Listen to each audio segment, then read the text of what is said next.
আগামী 18 মাসের মধ্যে দেশে নির্বাচন হতে পারে। নির্বাচন আয়োজনে অন্তর্বর্তী সরকারের সংস্কার কাজে পূর্ণ সমর্থন দেবে সেনাবাহিনী, জানিয়েছেন সেনাপ্রধান ওয়াকারুজ্জামান।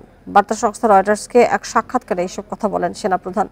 ডক্টর ইউনূসের নেতৃত্বাধীন অন্তর্বর্তী সরকার প্রসঙ্গে তিনি বলেন, যে কোনো পরিস্থিতিতে এই সরকারের প্রতি তার সমর্থন থাকবে।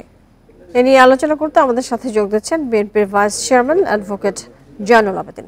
অ্যাডভোকেট জয়নুল আবেদিন, আপনাকে স্বাগত জানাচ্ছি আমাদের এই সংবাদে। যেটি জানতে চাই যে 1.5 বছরের মধ্যে নির্বাচনের আভাস দিয়েছেন সেনাপ্রধান, এটা কি ধরে নেওয়া যায় যে অন্তর্বর্তী সরকারের এই বার্তা? কি মনে হচ্ছে আপনার?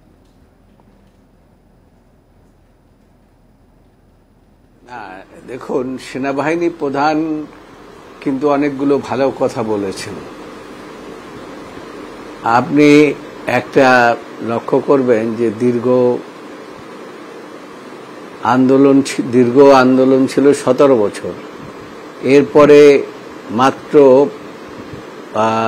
16 থেকে 5ই অক্টোবরের মধ্যে ছাত্র জনতার আন্দোলনে একটা ফ্যাসিস্ট সরকার বিদায় হয়ে গিয়েছেন, এবং এই ফ্যাসিস্ট সরকার থাকাকালীন অবস্থায় দেশটাকে এমন একটা অবস্থায় রেখে গেছেন সেটা কল্পনাও করা যায় না, এবং তিনি দেশ থেকে পালিয়ে গিয়েছেন। এরকম অবস্থা আমরা অতীতে এই বাংলাদেশে কখনো দেখি নাই। আইয়ুব খান চলে গিয়েছেন, ইয়াহিয়া খান চলে গিয়েছেন, হুসেইন মোহাম্মদ এরশাদ চলে গিয়েছেন, স্বৈরশাসক। আমরা ইতিহাসটা জানি, আসলে আমাদের হাতে সময় কম। কংক্রিট জানতে চাইছিলাম যে যে বার্তা সেনাপ্রধান দিয়েছেন সেটি অন্তর্বর্তী সরকারের বার্তা বলে আপনারা মনে করছেন কিনা? না, কাজেই সেনাবাহিনী যে কথাগুলো বলেছেন এগুলো কোনো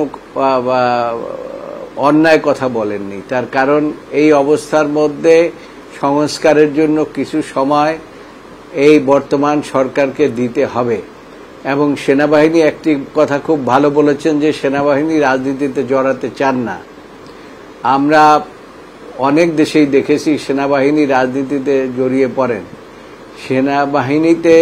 সেনাবাহিনী যখন রাজনীতিতে জড়িয়ে পড়েন তখন সেই দেশে গণতন্ত্র থাকে না।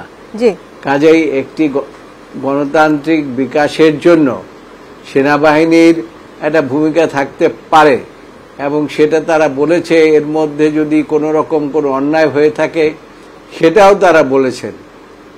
কাজে আমি মনে করি যে এইটা দেশের মঙ্গলের কথাই তারা বলেছেন, এবং বর্তমান তিনি 1.5 বছর সময় দিয়েছেন, অর্থাৎ 18 মাসের কথা বলছেন, যৌক্তিক মনে করছেন কিনা এই সময়কে? এত বেশি সময় লাগবে কেন আসলে নির্বাচনের জন্য? আপনি এই কথা বলতে পারেন না। 1.5 বছর কথা বলেন না, উনি বলছে 1 থেকে 1.5 বছর লাগতে পারে, এবং 1 থেকে 1.5 বছর লাগতে পারে বিভিন্ন সংস্কার করে। আপনি দেখুন, আমাদের সর্বক্ষেত্রে আপনার ক্যান্সার ধরে গিয়েছে বাংলাদেশের। এই ক্যান্সার দূর করতে হলে পরে কিছুটা সময় তো দিতেই হবে আমাদেরকে।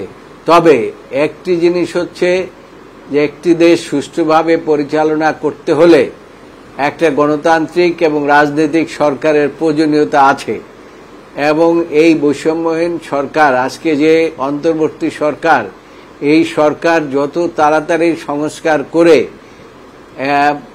আপনার পার্লামেন্টারি সিস্টেমের নির্বাচন দেবেন এবং নির্বাচনের মাধ্যমে সরকারের পরিবর্তন আনবেন এবং রাজনীতিবিদরা দেশ পরিচালনা করবেন, তাতেই আমি মনে করি এই দেশের মঙ্গল। তিনি আরেকটি কথা বলেছেন যে গণতান্ত্রিক প্রক্রিয়ায় প্রবেশ করার আশ্বাস দিয়েছেন সেনাপ্রধান। এর মানে কি বোঝাতে চেয়েছেন বলে আপনি মনে করেন? কোনটা বলেন? তিনি আশ্বাস দিয়েছেন গণতান্ত্রিক প্রক্রিয়ায় বাংলাদেশ আসলে প্রবেশ করতে যাচ্ছে। হ্যাঁ, তিনি ঠিক কথাই বলেছেন। তার কারণ আমরা যে এই বর্তমান যে অন্তর্বর্তী সরকার, আমরা মনে করি তারা খুব বেশি দিন থাকবে না। তারা একটি গণতান্ত্রিক সরকারের ব্যবস্থা হাতে করে তাদের হাতে ক্ষমতা দিয়ে তারা চলে যাবেন, এবং গণতান্ত্রিক প্রক্রিয়ায় যারা ক্ষমতায় আসবেন তারাই এই দেশকে পরিচালনা করবেন।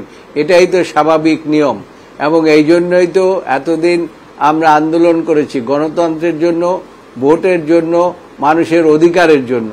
কাজেই বর্তমান সরকার সেই লক্ষ্যে কাজ করছে বলে আমি মনে করি। জি, জনাব জয়নুল আবেদিন, আপনাকে অনেক ধন্যবাদ আমাদের সাথে যুক্ত হয়ে বিষয়ে কথা বলবার জন্য।